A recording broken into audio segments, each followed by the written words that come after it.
बहुत आपका स्वागत है वंदना। हमारे साथ एक और एस्पिरेंट इंटरव्यू देके बाहर आ रही है।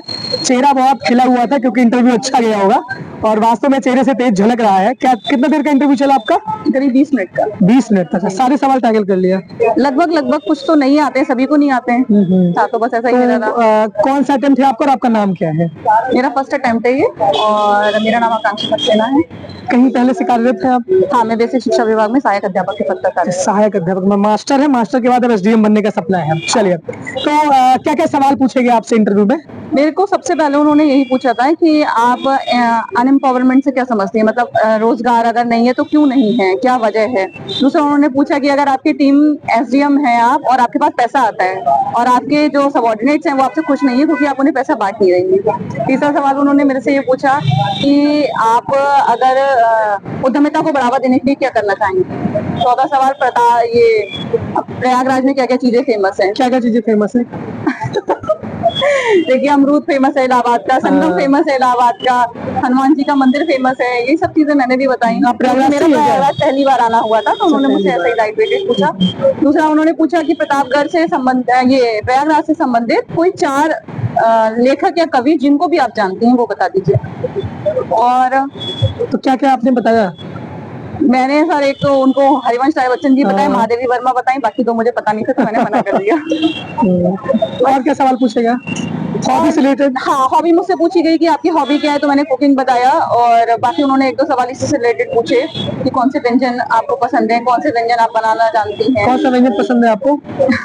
मैंने सर उनको ये बताया कि मुझे गार्लिक ब्रेड अच्छी लगती है, वही मैं अपने बच्चों को जनरली बना के खिलाती हूँ। अच्छा, तो एजुकेशन बैकग्राउंड से आपका जो? नहीं, एजुकेशन बैकग्राउंड से ना उन्हें पता होता है ना ही वो हमसे पूछ रहे हैं। बहुत रैंडमली क्वेश्चन पूछते हैं और बहुत मतलब मेरा इंटरव्यू एटलीस्ट ऐसा गया कि उन्होंने अच्छे से दिया। ये नहीं लग रहा था कि पैनल बहुत आपको पैनिक कर रहा है या कुछ कर रहा है। आराम से बैठने को बोला, पानी पीजिए, घबराइए नहीं, सही से बताइए। बहुत आराम से उन्होंने, मतलब शुरुआत में होता है कि हम डर जाते हैं, बट कोई ऐसा सवाल जहाँ पे मतलब आप हिचकिचाई हो, आपने सॉरी बोला हो? नहीं, उन्होंने मेरे को एक चीज ये बोली थी कि सत्य क्या है या सत्य कैसा होता है। तो मैंने उनको बोला सर, सत्य मतलब हमारी प्रतिष्ठा के लिए होता है, पाप पुण्य से अलग हमारी प्रतिष्ठा के लिए। तब उन्होंने उस पर क्रॉस क्वेश्चन किया था कि अगर मान लीजिए एक व्यक्ति किसी गाय को मारने जा रहा है और आप बोलते हैं गाय वहां गई है, तो ये तो आपने सत्य बोला, तो इससे आपकी छवि सही रही लेकिन वो गाय तो मर जाएगी। फिर मैंने उनको साधन और परिस्थिति जानने होता है। फिर उन्होंने ही मुझे बताया कि आप सत्य को परिस्थिति जानने कैसे। चलिए, तो मतलब आपने कोचिंग की तैयारी के लिए कि मतलब सेल्फ स्टडी घर से ही? जी। तो एक पारिवारिक जिम्मेदारी भी होती है, उसके बाद कितना घंटा पढ़ती थी आप? मैंने करीब 8 घंटे का टारगेट रखा था जिसमें मैं 6 घंटे तक अचीव कर जाती थी। 6 घंटे तक डेली पर डे मतलब शेड्यूल रहता था? अच्छा, तो मतलब कहाँ से आपने स्टडी मटेरियल कहाँ से लिया? मैंने एक यूट्यूब चैनल ज्वाइन किया था, बोधि इंस्टीट्यूट। ज्यादातर लोग अगर जानते होंगे तो अनुभव सर का चैनल है। बस मैंने उससे सारे मटेरियल कलेक्ट करके और अपने नोट्स बना के वहाँ से सेल्फ स्टडी करी। बाकी न्यूज़पेपर वगैरह डेली का। कौन सा न्यूज़पेपर आप पढ़ती थी? मैं हिंदी में पढ़ती थी, दैनिक जागरण, अमर उजाला। आपका हिंदी माध्यम है? जी, मेरा हिंदी माध्यम है। दैनिक जागरण, अमर उजाला में मतलब बहुत लोग कहते हैं कि राष्ट्रीय संस्करण पढ़िए, द हिंदू पढ़िए, इंडियन एक्सप्रेस पढ़िए, तो आप उसमें क्या पढ़ती थी? नहीं, हर इंसान की अपनी अपनी स्ट्रेटेजी होती है, हर व्यक्ति अपनी तरीके से तैयारी करता है। तो मैं अगर ये कहूँ कि मैं सैद्धांतिक वाली स्ट्रेटेजी पे कभी काम नहीं करा। बाकी देखते हैं फॉर द बेस्ट कि आगे क्या होता है। अच्छा होगा।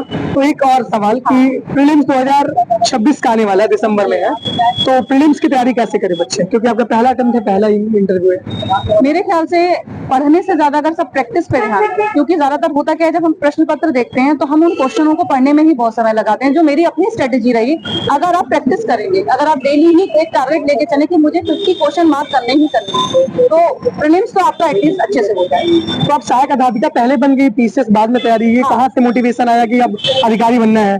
बेसिक शिक्षा विभाग के अधिकारियों को देखकर। तो मतलब उनका स्वैग देखने के बाद फिर?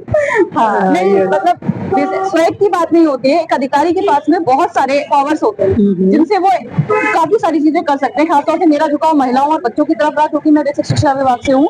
तो मुझे लगता है कि अगर मैं एक अधिकारी बनती हूँ तो मैं इस क्षेत्र में तो कुछ अच्छा कर ही पाऊंगी। तो क्या बनना है, बीएससी बनना है क्या?